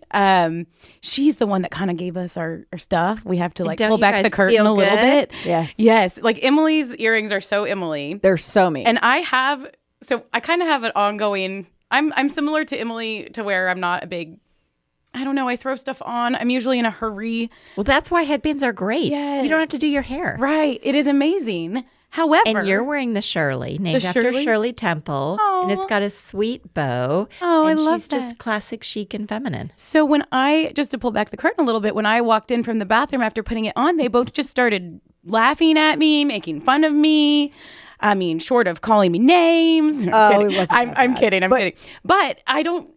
How do you properly style a Well, I want to headband? see what you normally wear because you've got a flowered dress on and a bow. It all works. She's very thank girly. you. Well, but she came in and it looked a little like Minnie Mouse. bowy. Oh, you had to. Yes. Yes. To tame it. The velvet, you got to Yes. tame it. You got to you need to make it feel effortless. So I'm wearing the little bow. She's the Bardot after Brigitte Bardot. So cute. Because what I wanted is I want to do the work for you.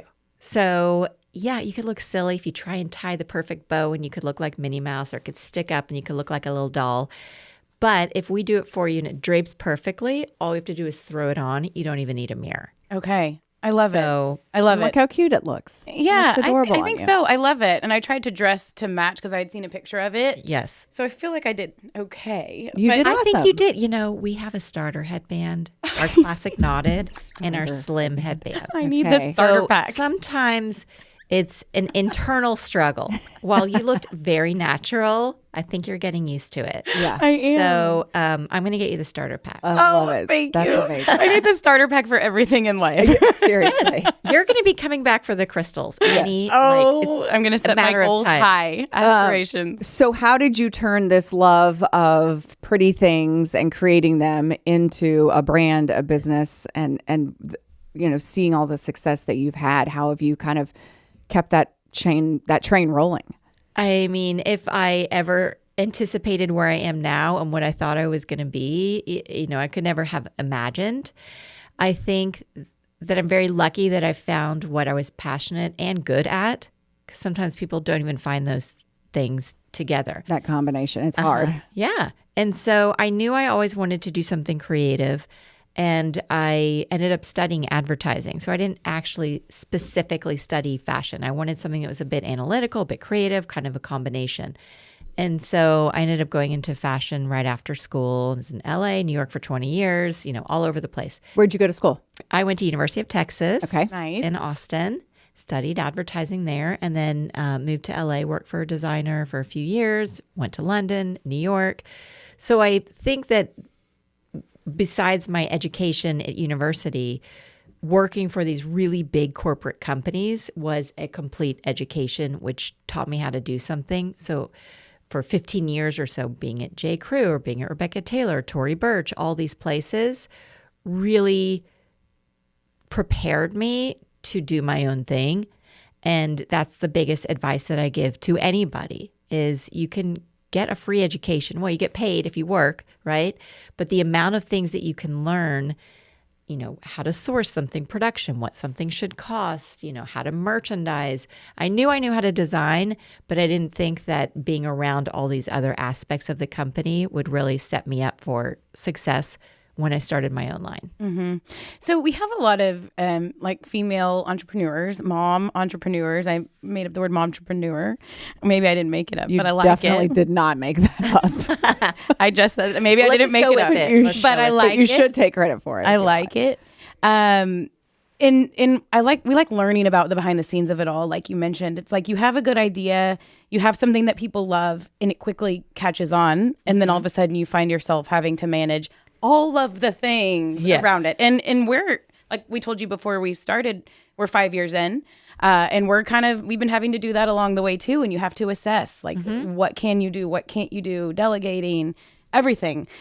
So I guess I'm just kind of wondering your take on it all. Is it figure it out as you go, or it seems like your growth is happening fast. How are you managing it all as a business owner and not just the designer? I think one of the biggest things is letting the business dictate where you are and not having to grow too quickly. And from the beginning, having a really lean team, not taking investments, growing at your own pace really provides for longevity in the big picture. So starting out, this was 2011 and I was starting and I was going to show to Neiman Marcus. And I remember my husband's like, you also need a website. And remember, this is before Instagram. This was a while ago. And so really just kind of getting that ready before, taking it one step at a time. And I was able to secure all these orders from wholesalers, use that amount that I was guaranteed to buy, the whole jewelry for the season, or the headbands or whatever it is. And so I had that kind of security. And I think that balance has really helped kind of grow in a very stable way. Mm-hmm. So have you maintained 100% ownership of? Yeah. You have. How awesome is that? And how nice does that feel knowing that you've been able to do it without having to rely on outsiders? And I had 2 kids in the first 2 years. Yeah. So I'm still tired. Yeah. Aren't we all? How old are they now? 10 and 12. Okay. And those are fun ages. Mine are 13 and 11 and they're fun. Boys, girls? Boy and a girl. Okay. Older boy. Older boy. Younger girl. 6th grade. Younger girl in 4th grade. That's exactly like mine, but we're 7th and 5th. But it's fun. Do they get along? I always am curious about this because people are like, oh, boy and a girl, they'll get along and no, they won't compete. They love and loathe each other. Yeah. So Okay. it's a good way to still waiting for the love in my house. It's a lot of loathing. It's a little of both. But yeah, they're annoyed with each other, but then they save little treats for each other. So. Yeah. I'm the same boy than girl, and I would say they're the exact same as that. You love and you loathe. So how, obviously you've been busy the whole time since they were born. How have you guys handled that as a family, balanced it? And what do you tell them about sometimes I can't be there after school. I can't be at this program. I can't be at this. I can't be at that because I'm in New York building an empire. How do you manage those conversations and that kind of day-to-day life? I mean, that's a good question because it is managing. And I will say I could never do it all and never get it all done. And I think that's the first thing that you have to accept is that when you're there, you're present. And when you're not there, you make it quick. So I take the 6 a.m. flights out to New York and I'll when I take the last flight home and make it quick and pack it all in. And so I'll go, maybe 3 days at a time, and then I'm back and I'm present. And I think they're used to that because they've only seen me as working. Mm-hmm. And so sometimes, you miss out on things, but I think that they see special things of what you do and they realize they can do something special too. Yeah. I get my daughter to do a little tween jewelry line. Oh yeah, that's fun. I have a friend who, I don't know if you know her, Brooke Wright. She has Brooke Wright Designs. She does dresses and tops. And anyway, she's super talented. And her oldest daughter, Olivia, is super, leans that way. And she's had her do some designs and stuff like that. I think that's so cool for that mother-daughter we've experience. done some campaigns together, photo shoot campaigns for Lily Pulitzer and Roller Rabbit and Love Shack Fancy and Barbie. And so she's a really good resume, actually. Yeah. I'd say so. Exactly. She might get hired by her mom I someday. know. Yeah. Well, we trade for toys. Yeah, here you go. Was there a moment that you were like, holy shit, this is going to work and it's going to work really well? No, I'm still like, I might be like, holy shit, what's happening? I don't know. Is this working? As much as you have a high, then you have to worry about the next day. And I think that's kind of the reality. But I still get so excited, when I walked in here and saw both of you lovely ladies accessorized in Lilly. And that's fun. And it's especially fun to just see people in the wild on the street wearing something and feeling good. Mm-hmm. Yeah. So can we talk about like the evolution of And don't be afraid to drink your wine. We drink Oh, during the let's show. Cheers. Let's take a break in the action. Yes. We can all have a sip. Celebrate all day. Yes, exactly. That's our plan. So just kind of the evolution of it all, like what accessory was first and how, I guess, rapidly have you kind of expanded and what all is there now that we could find if somebody's just being exposed to you and wants to go explore? Yeah. A lot of people, as you mentioned, know me as the headband queen, but I started as jewelry.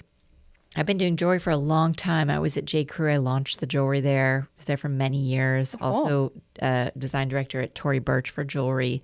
So that's what I know really well. I've also done trims, and I think that kind of... Okay, what's trim? Trims, buttons, ribbons, bows, anything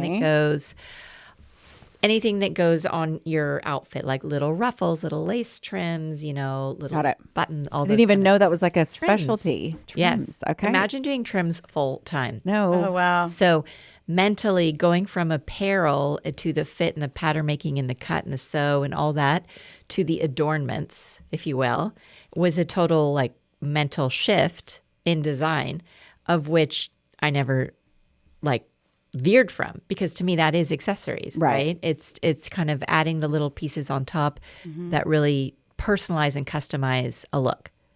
So I love a good tailored piece, and like this, linen dress right here, I could wear it like 50 times over. Maybe one time I wore it with a belt or with a different like collar, or one time with a bunch of different jewelry. So it's like a blank canvas that I get to accessorize. Okay, so what's your husband like? What's it been like for him to, kind of be on the sidelines cheering you on, and He's more than on the sidelines. I mean, he's been a really great support. He didn't ask for this business, but he kind of had to fall into it. And when I said earlier that he's like, you need to build a website, and he's in finance, worked, in Rock Center for 25 years, and we're in, New York for a really long time, just moved back here in Dallas a couple years ago.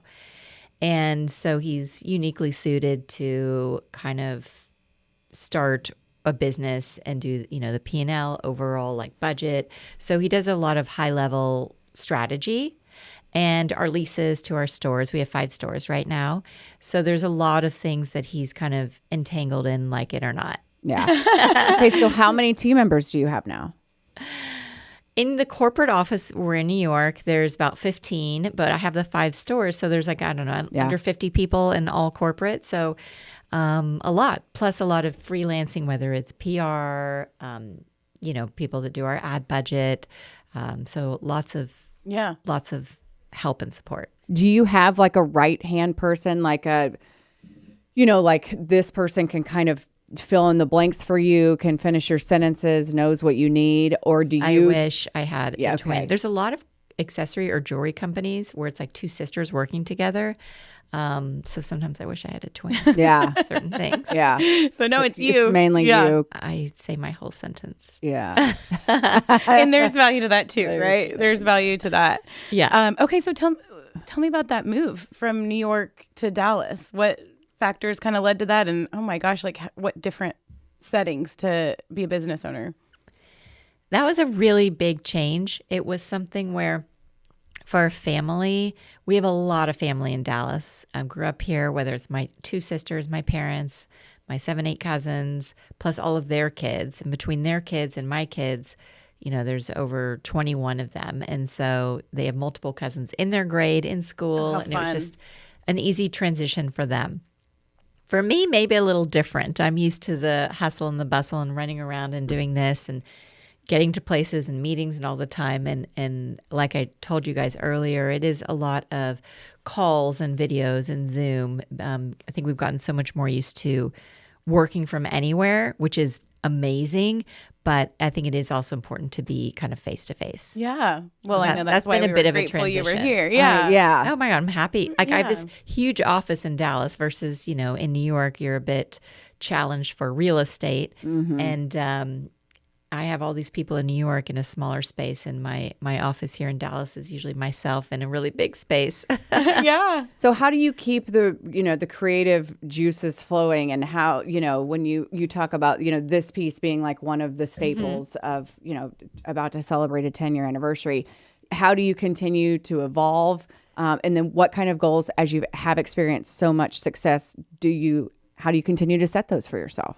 When I started as a jewelry company, and then I expanded into sunglasses, like jeweled glasses, fun pieces like that, like my props right here. Yes. Yeah. Show those off. I will. Please. So we've got these are like kind of our Elton, Elton. Yes. ones. Oh, yeah. Our So big cute. fun ones, right? So A little bit fab. of crystal, a little bit of silver. Yes. Right? Okay. Okay. On a rain jacket to brighten up a cloudy day. I mean, I feel like I just need to hire you as my stylist. I would be happy I think to you're style probably you. too expensive for me. You know what? But If you come to our stores in Highland Park Village, we'll style you. That's part of Okay. what we do. okay, I'm definitely a blank canvas, honey. I am as blank That is our as the most canvas gets. fun customer. Someone who comes in who wants Yeah. help, wants to try something on.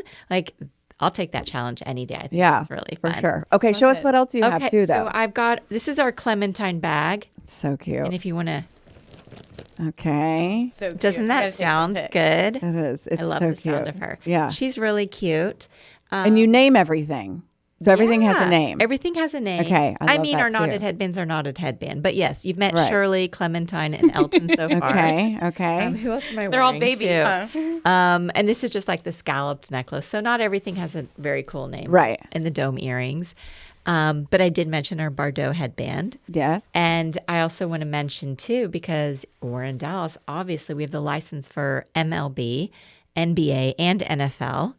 And Which is huge because that's an undertaking to get those licenses. it is. Yeah. It really is. And then here's our Rangers one, which I love. The So embroidered cute. Rangers, Cute. little Texas charms and the T charms, a little bit of crystal on here. So Have you given these to the players' wives?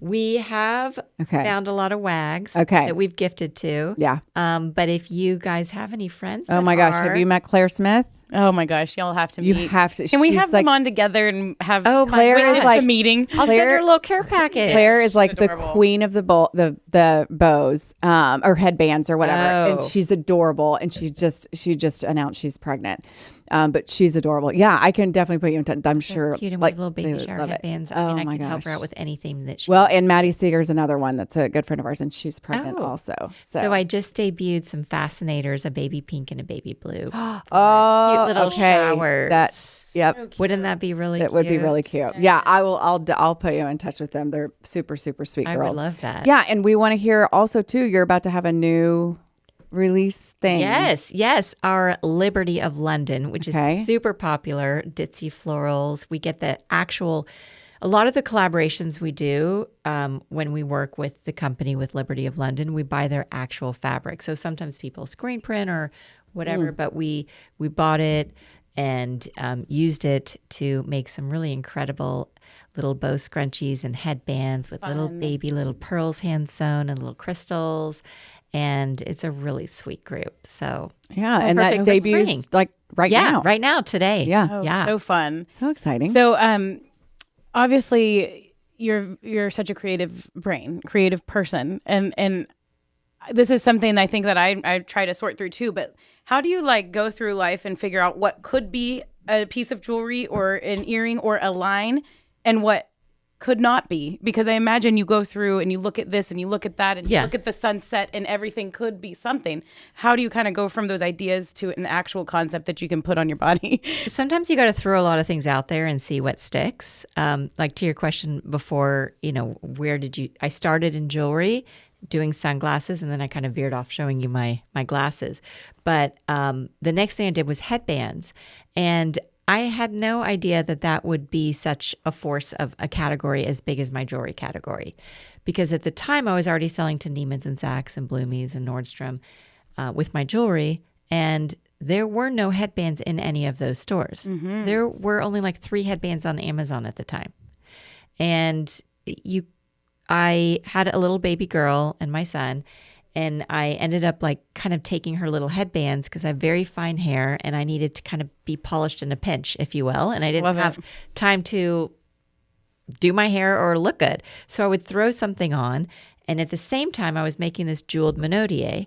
And it kind of clicked where I asked, the guy helping me produce it, could you do these pearls, but could you do it on a headband?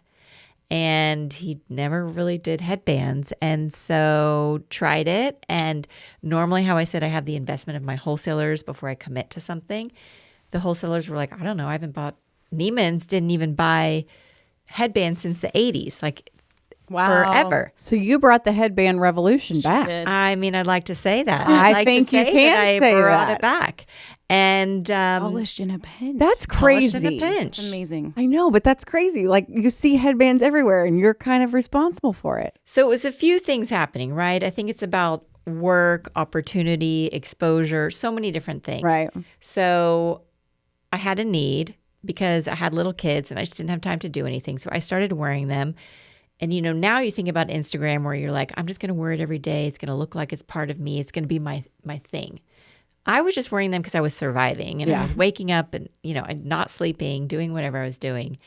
And this factory person said they could do it and I made it. And I was like, these are kind of cute. So I started wearing them thinking, okay, should I buy them? And that was like a big risk for me because I remember I had 6 styles and I bought 600 headbands. And I've sold like hundreds of thousands and if not a million headbands by this point. I don't even know. I actually should look up that information. Look that up. And so I, started wearing them and made the commitment to buy those first 600 units without any support of wholesale because it takes them. Who's the buyer? Is it my hat buyer? Is it my jewelry buyer? Like who's going to buy this? How are they going to support it? And about 8 months later, and then Prada goes down the runway wearing these padded headbands. Wow. And then all the editors are like, I love headbands. And I had them in market. I already had them for sale. So it's so much about different opportunity, timing of when you're doing things, everything. And, at the time, really no one else was doing this. Now there's definitely a lot of people doing it. Yeah. But, I feel like we have the most exciting partnerships and collaborations and the widest assortment. So. Right. So who's the coolest person that you've seen, other than Julie and I, wearing your obviously wearing your pieces, whether it's wearing your accessories? I think my most exciting collaboration is Sarah Jessica Parker. Wow. Oh my gosh. Because she's a fashion mama. Yeah. And we're neighbors in New York. Our stores are next to each other on Bleecker Carrie? Street. Like, no big deal. Crazy. Oh my gosh, that's insanity. Such a New York moment that she just walked across to our store and was like, can you guys do shoe clips? And I met her and I was like manifesting this. I was like, yes, I can. I'll make whatever I can do anything you want me to do, Sarah Jessica Parker. And can we do a matching accessory to every shoe clip? Because she was making the shoes at the time. And so that was just a real organic, awesome moment that was not about, that was just, she just from above. Yeah. She wanted it. I was like, this is perfect. And I had been making these shoe clips. First of all, everyone in my office who's under the age of 30 doesn't even know what a shoe clip is.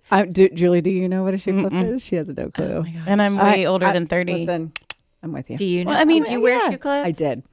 Okay, wait. Can I so guess? it's like a clip-on earring. Yeah. But it's on your shoes. And it's on your shoes. So like I have these here and you put them on the front so it looks like a big crystal ball or a big bow. I only wore shoe clips on my dyeable shoes. Do you remember dyeables? Oh, you had to have a matching. Why? You had to have, I don't know. Do they even do that now? I mean, I think surely I did not. for my wedding. I grew up in West Texas. You get so I grew up in Plainview. satin shoes. They're little all kitten white. heels. And then you take your dress and they will dye your shoes to match. Oh. Cool. But like then literally dye-able. they I thought that was the brand, like dye. no, they literally dyed these shoes. Yes. And then if you wanted to set it off, Should we bring that back? yes. And then if you wanted to set it off, you had shoe clips. And that's what really like I mean, that is ultimate customization. Yeah. That is Yeah. what we strive for. dyeable shoes. Can I tell you what my daughter did this morning? Because I got her some new shoes online. Did she make shoe clips?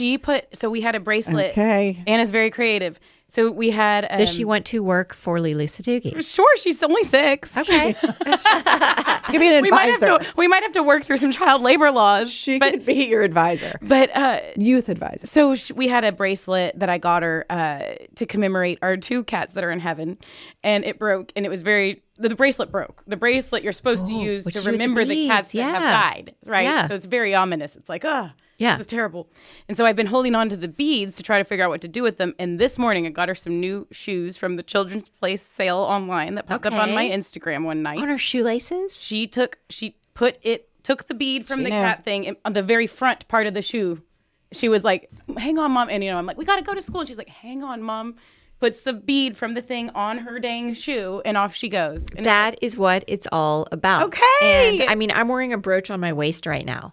it's so you know cute what? though. Wear things. Is that you wanna Buddha? Wear them. Yeah. Oh, that is It's my little jeweled thing. I love Super it. cute. That I is got so this fun. from the auction of Iris Atfel, like my, person that I'd be so excited. Like she's just the jewelry maven, accessories maven, and I was bidding on all these things, so she's very special. Oh, that's awesome. And then you've got a little buddy with you all day. Yeah, exactly. Just lean down and talk But to him, buddy. what I make is not like necessary like shoes and clothes. It is so emotional, and it can express your personality. And I truly believe that when you spend and you keep enough time for yourself to look good, to brush your hair, to put something on, to put on some shiny earrings or do something, then you just have a little bit more confidence in your step. And You do. You just feel good. Yeah, you do. And it's almost like, I shouldn't make this analogy. I was going to make Well, now you have to. Yeah, you do. It's kind of like sex. Sometimes you're just like, this is going to be some work. This is going to be some work. I'm so sorry for him. But the outcome is but worth it. afterward, you're like, I'm so glad I did that. Yeah. I feel so good. This is awesome. Yes. Yeah. Oh my God. Totally. She's acting so shocked. This is very in line with my personality. Well, I mean, I'm looking at you're wearing your very floral demure outfit with a bow. I am. And you're wearing like your collar and you're just like ready to talk She's ready to talk sex. with your stud bracelet. No, but I feel like that analogy can be applied in a lot of places. Like it seems like a lot of work, but once you get to it, it's like, okay, this is nice. Yes. And then you're done. Going to sleep. And then you're done, and it's like, wow, that But was you know what? I'm going amazing. to go even a step farther on your analogy. The journey and the work, could be like also enjoyable too. Right? The stuff Like, leading up to the stuff leading up to it, yes. which I'll talk in the accessories world. Just putting things together is so fun. Like I put this brooch on, I'm like, okay, well now I want to wear a pearl necklace, and I don't want too much pearls. I'm going to do silver to go back to the crystal on the brooch, and it was just a whole thought process, and it was a lot of work. Yes. But it was kind of fun. And look at the finished product. I'm super inspired. Look amazing. No. So I feel like my husband's been paying y'all. So basically, sex and accessories are awesome. Thank you. Accessories. Accessories. I like it. Yes. Yes. Oh my gosh, I'm that's glad hilarious. I'm glad you weren't yours. I'm sure somebody's coined that one. Probably. Because I'm sure there are plenty of those. And they're not the things that I make. No, we just Different. want to be clear. Yes. We just want to be clear. Okay, well, Lele, thank you so much for being with us. This was so fun. so fun. I'm so glad we got to get in a sex analogy before you left. Yeah, happy to. I know. You're awesome. And I'm Julie's sorry mortified. for her. I have one more practical question because I Okay. feel like what you just said. She needs to get us back to center. Was She's a little important. concerned about the sex talk. No, because it's still kind of at that same, yes, but it's still kind of that same. Well, we're having wine too early in the day. Exactly. It's still kind of that along the same lines of what we were discussing. But you mentioned how important it is to kind of feel good and to or whether it's accessorizing, putting in the headband, dressing up, and I feel that very hard because it's so easy to not.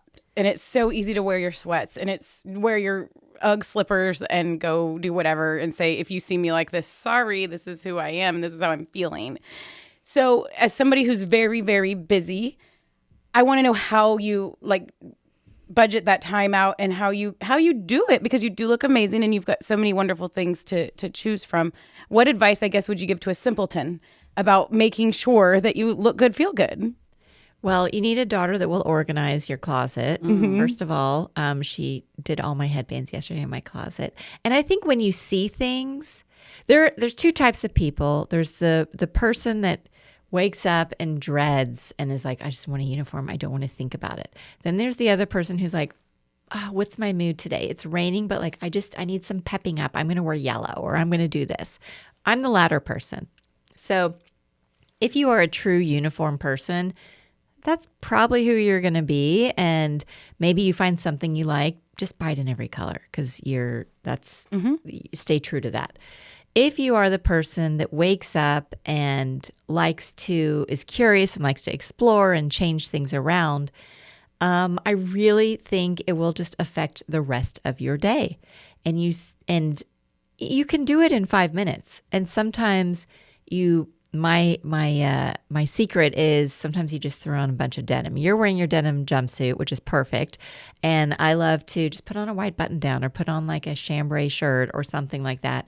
And don't reserve crystals for the night. Add your crystals. I love it. I don't care if you're wearing jeans and a t-shirt. You can put on some big earrings. Well, because I was thinking that would look super cute with like jeans and Did I give white you an button idea down. for an You outfit? You did. Okay. Yeah. Exactly. Yeah. So sometimes it's not even about your outfit.